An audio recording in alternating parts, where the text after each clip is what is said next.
So we're just wondering what brings you here? Well, curiosity, like I think a lot of the people that are here.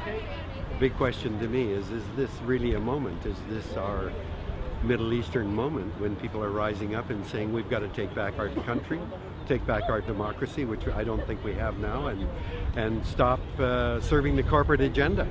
Seems like money is everything that determines what our priorities are now, and money, the economy, is just a means to something else, surely. The economy by itself is nothing. We use the economy for something else. Do we want justice? Do we want greater equity? Do we want environmental protection? Those are the kinds of things that I'm interested in, and if that's part of what this movement is, it's a very exciting moment.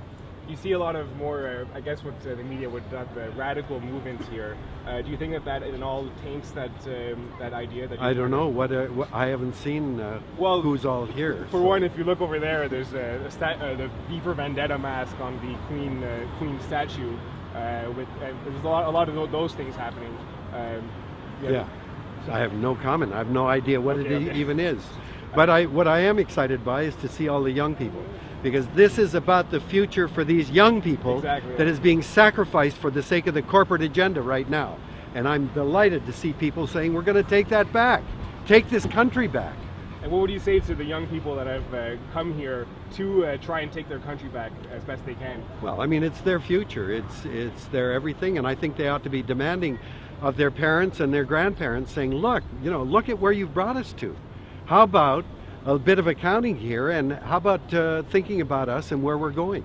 Because we're sure not heading down a very happy road. And in the U.S., they've kind of dubbed Wall Street as the symbolic focal point. Do you think that in Canada we can also have a focal point such as Wall Street? Well, I guess in Toronto it would be Bay Street. I don't know where it is here in Montreal. But I think the issues are going to be the same across the country. And that is that we are now being ruled by what seems to be the corporate demand. The corporations come above the public. And this is simply intolerable. It can't go on. What are corporations for? They exist for one reason and one reason only. They may be doing things that we need that are really useful, but their only reason for existence is to make money. And the faster they make the money, the better it is. And that's just not an acceptable way to run the world. What about people? What about the future and jobs for young people? What about the opportunities for young people? Surely to God, that comes before the desire just to make money.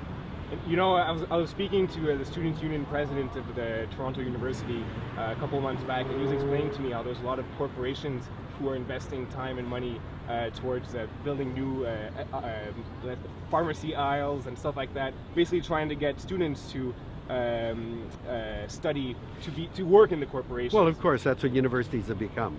Universities see themselves as producing people that will go out and support the economy and support the corporations. Universities, which at one time were places where people could explore ideas at the cutting edge of human thought. Very radical places, very scary for society, but that's where all the excitement was. Now what do? We invite corporations in. We want corporations to be a part of what our scientists and academics are all doing. That, I think, is a huge sellout. So why should universities not think that they're producing students to go out and fulfill the corporate agenda? Do you think that they're bringing this hyper-competitive model from the corporate world into universities and thus into student lives? I don't know. No. Is that what they're doing? Well, what I see in my area of genetics, the minute corporations started taking over the agenda, what was a community that communicated freely and shared ideas became very secretive, because there might be an opportunity to patent these ideas. And that, to me, is no longer a free, open institution. And any final thoughts? This is a very long interview. Okay, well, do you have any questions yet? Is there just any suggestions that you have for the people listening, for the people watching this, for the people who are going to listen to this right now? Is there any suggestions that you have for the young people, concrete suggestions that people could do, that you could take action? Yeah, I think that they've got to put their bodies on the line, stay with it, and demand that we need greater democracy. And one of the things about young people is they're not bothering to vote. They're not bothering to vote because they know that the agenda they hear about from all these politicians isn't about them. It's about the corporate agenda. So they've got to get back out there and reclaim democracy. And that means they've got to get their bodies out, and they've got to start voting and becoming active in this process. Right now, we don't have a democracy. They've got to retake that. They've got to talk about the obscene difference in the 1% of the population that are creaming up, making huge amounts of money, wanting to avoid taxes or any kind of responsibility to create jobs.